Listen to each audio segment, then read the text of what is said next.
जादुई किताब की चोरी। हिंदी कहानी। एक शहर में कालू नाम का एक चोर रात के समय चोरी करता था। चोरी करते समय कालू बहुत होशियारी से काम लेता था। घर में उसकी पत्नी कोमल और एक 5 साल का बेटा था।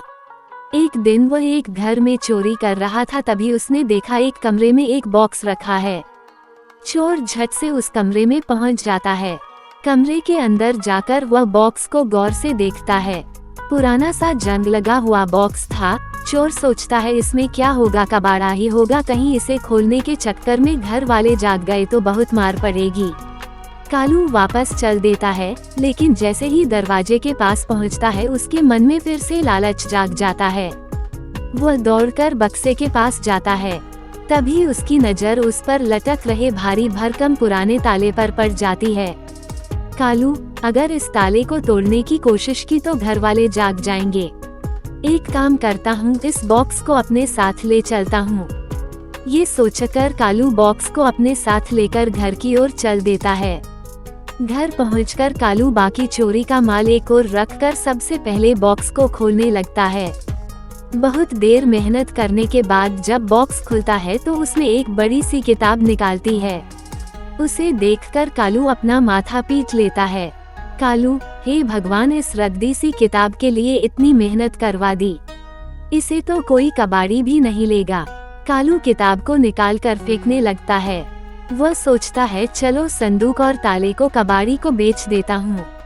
तभी वह देखता है किताब पर लिखा था, किस्मत बदलनी है तो पढ़ो। ये देखकर कालू रुक जाता है और किताब पढ़ने बैठ जाता है। किताब के पहले पेज पर लिखा था, तेरी 3 इच्छा पूरी कर दूंगी, लेकिन बदले में हर इच्छा की कीमत चुकानी होगी। कालू अगला पेज पलटता है। उस पर लिखा था, इस किताब को जहां से लाया है वहीं रखा, नहीं तो बर्बाद हो जाएगा। ठीक उसके सामने पेज पर लिखा था, अपनी पहली इच्छा बता, लेकिन कीमत चुकाने के लिए तैयार रहना। कालू पेज पलटता है। उस पर लिखा था, 1 धन चाहिए, 2 स्त्री चाहिए, 3 अमर होना चाहता है। कालू सोचता है पैसा तो कितना भी कमा लूंगा, लेकिन अमर हो जाऊं। वह अमर होने पर उंगली रखता है। फिर वह अगला पेज पलटता है। उस पर लिखा था, तेरी इच्छा पूरी हो गई, तू अमर हो गया। दूसरी इच्छा के लिए पेज पलट।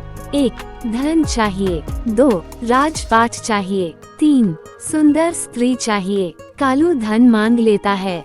वह धन पर उंगली रख देता है। फिर अगला पेज पलटता है। उस पर लिखा था, तेरा घर धन दौलत से भर जाएगा। कालू बहुत खुश होता है। फिर वो तीसरा पेज पलटता है। उस पर लिखा था, 1 राजपाट चाहिए, 2 सुंदर स्त्री चाहिए, 3 तीनों इच्छा से पीछा छुड़ाना चाहता है। कालू इस बार राजपाट पर उंगली रख देता है। फिर वह अगला पेज पलटता है। उस पर लिखा था, तुझे कल राजगद्दी मिल जाएगी। अब कीमत चुकाने की बारी है। पेज पलट। कीमत चुकाने के लिए अगला पेज पलट। कालू जैसे ही अगला पेज पलटता है, उस पर लिखा था, मुझे तेरा बेटा चाहिए। ये पढ़कर कालू रोने लगता है। कालू, हे भगवान, जब बेटा ही नहीं रहेगा तो अमर रहकर क्या करूँगा। वह जल्दी से दूसरा पेज पलटता है। उस पर लिखा था, तेरी पत्नी चाहिए। ये पढ़कर कालू पागल सा हो जाता है। जब पत्नी और बेटा नहीं रहेंगे तो मैं अकेला क्या करूँगा। वह रोते हुए तीसरा पेज पलटता है। उस पर लिखा था, तेरे हाथ पैरों की शक्ति चाहिए। ये पढ़कर वह देखता है उसके हाथ पैर उठ नहीं रहे। कालू की आंखों से आंसू बह रहे थे। जब पत्नी, बेटा और शरीर ही साथ नहीं रहेगा तो जीवित रहकर इस धन और राज सत्ता का क्या करूँगा।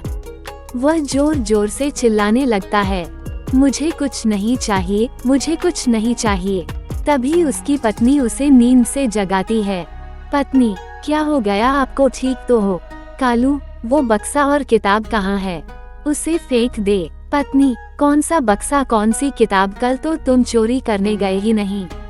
रात भर सोते रहे। मैंने पहले भी कई बार गलत काम करने से मना किया है, लेकिन आपको तो चोरी के अलावा कुछ सूझता ही नहीं है।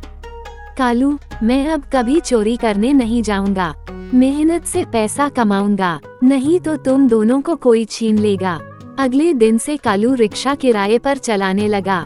उसकी पत्नी और बेटा बहुत खुश हुए।